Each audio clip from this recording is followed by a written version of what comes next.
ছাত্রছাত্রীরা, আজকে আমি তোমাদের পাতাবাহার বইয়ের পাহাড়িয়া বর্ষার সুরে গল্পটির সমগ্র প্রশ্ন উত্তর সহ আলোচনা করব।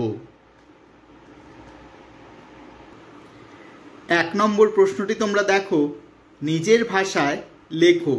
এখানে 1-এর 1, 1-এর 2, 1-এর 3 ও 1-এর 4 এই 4টি প্রশ্ন রয়েছে। এই প্রশ্নগুলির উত্তর আমি তোমাদের খাতায় লিখিয়ে দেব। 1-এর 1 নম্বর প্রশ্নটি তোমরা দেখো, পশ্চিমবঙ্গের যে কোনো একটি পাহাড়ের নাম লেখো। উত্তর হবে সান্দাকফু। 1-এর 2 নম্বর প্রশ্নটি তোমরা দেখো, পাহাড়ের কথা বললেই কোন ছবি তোমার চোখের সামনে ভেসে ওঠে? উত্তর হবে দার্জিলিং। তোমরা অন্য পাহাড়ের নামও লিখতে পারো। 1-এর 3 নম্বর প্রশ্নটি তোমরা দেখো, বর্ষায় মাছ ধরা নিয়ে তোমার অভিজ্ঞতার কথা কিংবা মাছ ধরা নিয়ে তোমার পড়া একটি গল্প বা ছড়া লেখো। উত্তর হবে মাছ ধরা নিয়ে আমার পড়া একটি ছড়া হলো, খোকা যাবে মাছ ধরতে ক্ষীর নদীর কূলে, ছিপ নিয়ে গেল কোলা ব্যাঙে, মাছ নিয়ে গেল চিলে। এরপর 1-এর 4 নম্বর প্রশ্নটি তোমরা দেখো, বর্ষার প্রকৃতির রূপ কেমন হয়?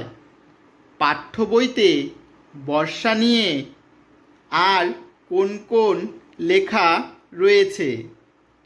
উত্তর হবে বর্ষায় প্রকৃতি হয়ে ওঠে স্নিগ্ধ সজল, গ্রীষ্মের প্রকৃতি আবার প্রাণ ফিরে পায়, গাছপালা সতেজ সবুজ হয়ে ওঠে। বর্ষা নিয়ে লেখা আমার পাঠ্য হলো বৃষ্টি পড়ে টাপুর টুপুর। এরপর 2 নম্বর প্রশ্নটি তোমরা দেখো, বাক্য মেলাও। ক আর খ ঘরে ছক করে কিছু শব্দ লেখা রয়েছে। কতে দেখো লেখা রয়েছে, চল মাছ ধরি গিয়ে, মাছরাঙা বারবার, কুড়ুয়া পাখি, বকেরা ছাপিয়ে গিয়েছে। তোমাদের সুবিধার জন্য আমি ক, খ, গ, ঘ, উম লিখে দিয়েছি। খ নম্বরে আছে দেখো, উড়ছে সার বেঁধে নতুন বছরের নতুন জলে, ছো মেরেও পায়নি মাছ, নদীর কূল উড়ে উড়ে কাঁদছে। তাহলে এটা মিলিয়ে লিখতে হবে। আমি তোমাদেরকে মিলিয়ে দিয়েছি। দেখো এখানে নাম্বার পাশে পাশে দিয়ে দিয়েছি। চল মাছ ধরি গিয়ে, এটা হবে নতুন বছরের নতুন জলে। মাছরাঙা বারবার ছো মেরেও পায়নি মাছ। গ নম্বর, কুড়ুয়া পাখি উড়ে উড়ে কাঁদছে। ঘ নম্বর, বকেরা উড়ছে সার বেঁধে ছাপিয়ে গিয়েছে নদীর কূল। তোমরা এভাবে মিলিয়ে লিখে নেবে। এরপর 3 নম্বরে দেখো, প্রদত্ত সূত্র অনুসারে গানটি থেকে গল্প তৈরি করো। এখানে দেখো, নতুন বছরের নতুন জলে আনন্দ করে মাছ ধরতে যাই চল, বর্ষার এই সুন্দর প্রকৃতিতে নদীর কূল ছাপিয়ে মাঠে ঘাটে জল থই থই করছে, মাঠঘাট কত পাখি যেমন বক, মাছরাঙা, কুড়ুয়া, তারা কেউ সার বেঁধে ওড়ে, কেউ উড়ে উড়ে কাঁদে বা মাছের আশায় বারবার ছো মারে। একদিকে মাছ না পাওয়া গেলে অন্যদিকে চল। তোমরা এভাবে এটা পূরণ করে নেবে। এরপর চলে আসলাম 4 নম্বর প্রশ্নে। কোনো উৎসব বা অনুষ্ঠানে তুমি খুব হইচই আনন্দ করেছো আর মজা পেয়েছো, কি করলে সেই দিনটা দিনলিপির আকারে খাতায় লেখো। আমি তোমাদেরকে খাতায় লিখিয়ে দেব। 4 নম্বরের উত্তর হবে, প্রথমে আমি তারিখটা দিয়ে দিয়েছি 25শে মে 2025। আজ আমার জন্মদিন। সকালে উঠে স্নান করে আমি বাবা, মা, দাদু আর দিদাকে প্রণাম করেছি। সবাই আমাকে আশীর্বাদ করেছেন। দাদা দিদা আমাকে নতুন জামা কিনে দিয়েছেন। সেই নতুন জামা পরে আমি মন্দিরে পুজো দিতে গিয়েছিলাম বাবা ও মায়ের সাথে। মা আমার জন্য পায়েস বানিয়েছিল। সন্ধ্যাবেলা আমি বন্ধুদের সঙ্গে কেক কেটেছি। মায়ের হাতের পোলাও ও মাংস খেলাম সকলে মিলে। দিনটা খুব ভালো কাটলো আমার। তোমরা এভাবে লিখে নেবে। তোমরা অন্য কিছুও লিখতে পারো। এরপর চলে আসলাম 5 নম্বর প্রশ্নে। মূল লেখাটা অন্য ভাষায় কিন্তু নিজের ভাষায় তুমি পড়েছ আর দারুণ লেগেছে এমন দুটি লেখার নাম করো। আমি তোমাদেরকে খাতায় লিখিয়ে দেব। 5 নম্বরের উত্তর হবে ঈশপের গল্প সমগ্র ও রুশ দেশের উপকথা। এরপর চলে আসলাম 6 নম্বর প্রশ্নে। একটি বৃষ্টির দিনের অভিজ্ঞতার কথা জানিয়ে বন্ধুকে চিঠি লেখো। 6 নম্বরের উত্তর হবে, প্রথমে লিখতে হবে তোমার অ্যাড্রেস পান্ডাপাড়া, কালীবাড়ি, জলপাইগুড়ি, আর নিচে তারিখ লিখতে হবে 5/5/2025। প্রিয় সুতপা, কেমন আছিস?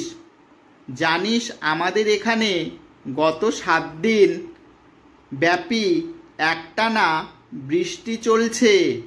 মাঠঘাট, নদী নালা সব জলে ভরে গিয়েছে। রাস্তায় 1 হাঁটু জল জমে আছে। তাই বিদ্যালয়েও ছুটি আছে। জানালার দিকে তাকিয়ে আমি সবসময় বৃষ্টি দেখি। আর এই বৃষ্টিতে মা রোজ দুপুরবেলা খিচুড়ি রান্না করে, খেতে খুব ভালো লাগে। বহুদিন পর এই দিনগুলি খুব আনন্দে কাটালাম। এখানে দেখো, ইতি তোর প্রিয় বান্ধবী মিতালি, আর এই পাশে সুতপার অ্যাড্রেস লিখতে হবে। সুতপা সরকার, প্রযত্নে সুনীল সরকার, বিটি রোড, কলকাতা 7,56,000। তোমরা এইভাবে লিখে নেবে। পরীক্ষায় কিন্তু এবার চিঠি আসবে। এরপর চলে আসলাম 7 নম্বর প্রশ্নে। এমন একটি ছবি আঁকো যার মধ্যে কবিতার এই জিনিসগুলো থাকবে: নদীর কূল, জল থই থই মাঠ, বকের শাড়ি, মাছরাঙা ছেলে মেয়ের দল। তোমরা একটা ছবি আঁকবে, তার মধ্যে এই জিনিসগুলো থাকবে। তোমরা এটা নিজেরা করে নেবে। এরপর দেখো 8 নম্বর প্রশ্নে। কথায় বলে মাছে ভাতে বাঙালি, সেই বাঙালির পরিচয় গানটিতে কিভাবে ফুটে উঠেছে? আমি তোমাদেরকে খাতায় লিখে দেব। 8 নম্বরের উত্তর হবে, এই গানটিতে বাঙালির পরিচয় ফুটে ওঠেনি। গানটি রাভা জনজাতির মধ্যে প্রচলিত গান। এখানে তাদের জীবনযাত্রার কথাই ফুটে উঠেছে। বর্ষায় পাহাড়ি নদী খরস্রোতা হয়ে দুকুল ছাপিয়ে ওঠে, তাই নদীতে প্রচুর মাছ পাওয়া যায়। রাভাদের জীবনে দল বেঁধে বর্ষায় মাছ ধরতে যাওয়া একটি গুরুত্বপূর্ণ বিষয়, সে কথাই এখানে ফুটে উঠেছে। এরপর ৮-এর ১ নম্বর প্রশ্নটি তোমরা দেখো, বৃষ্টি কিভাবে প্রকৃতিকে বাঁচায়? উত্তর হবে, প্রবল গ্রীষ্মে বৃষ্টি জল দিয়ে প্রকৃতিকে প্রাণ ফিরিয়ে দেয়। গাছপালা সতেজ হয়ে ওঠে, ফসল বেড়ে ওঠে, নদীতে মাছরা খেলে বেড়ায়। এভাবেই বৃষ্টি প্রকৃতিকে বাঁচায়। ৮-এর ২ নম্বর প্রশ্নটি তোমরা দেখো, খরা বলতে কি বোঝায়? উত্তর হবে, কোনো স্থানে দীর্ঘদিন বৃষ্টি না হলে মাটি শুকিয়ে যায়, গাছপালা ফসল মরে যায়, নদী পুকুর জলাশয়ের জল শুকিয়ে যায়, একেই খরা বলে। ৮-এর ৩ নম্বর প্রশ্নটি তোমরা দেখো, অনাবৃষ্টির ফলে মানুষ পশু পাখি গাছপালার অবস্থা কেমন হয়েছিল? উত্তর হবে, অনাবৃষ্টির ফলে মানুষ পশু পাখি গাছপালা ধ্বংস হয়ে যাচ্ছিল। ৮-এর ৪ নম্বর প্রশ্নটি তোমরা দেখো, ভগবানের প্রাসাদে পৌঁছে ব্যাঙ কি দেখলো? উত্তর হবে, সেখানে সবাই নানান ভোজ ও আনন্দ উৎসবে ব্যস্ত। মন্ত্রী ও তাদের স্ত্রীদের মহানন্দ ব্যাঙ দেখল। ৮-এর ৫ নম্বর প্রশ্নটি তোমরা দেখো, প্রাসাদের দৃশ্য দেখে ব্যাঙ রাগে উত্তেজিত হয়ে পড়ল কেন? উত্তর হবে, প্রাসাদে গিয়ে ব্যাঙ দেখল ভগবানের মন্ত্রীরা পৃথিবীর দুরবস্থার দিকে বিন্দুমাত্র দৃষ্টিপাত না করে নিজেদের স্ত্রীদের সঙ্গে মহানন্দে ভোজের উৎসবে মেতেছে, তাই ব্যাঙ রাগে উত্তেজিত হয়ে পড়ল। ৮-এর ৬ নম্বর প্রশ্নটি তোমরা দেখো, ভগবান ও তার রক্ষীরা মৌমাছি বাঘ মোরগের হাতে কিভাবে নাকাল হলো?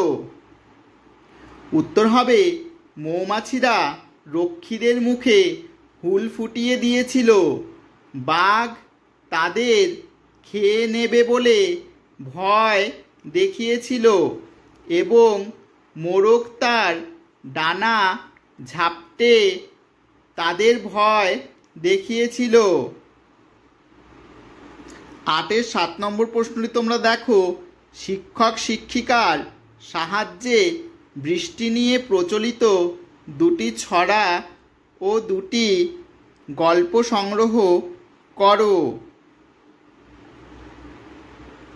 উত্তর হবে, বৃষ্টি নিয়ে প্রচলিত দুটি ছড়া হলো, ১ নম্বরে দেখো, বৃষ্টি পড়ে টাপুর টুপুর, নদে এলো বান, শিব ঠাকুরের বিয়ে হলো, ৩ কন্যে দান।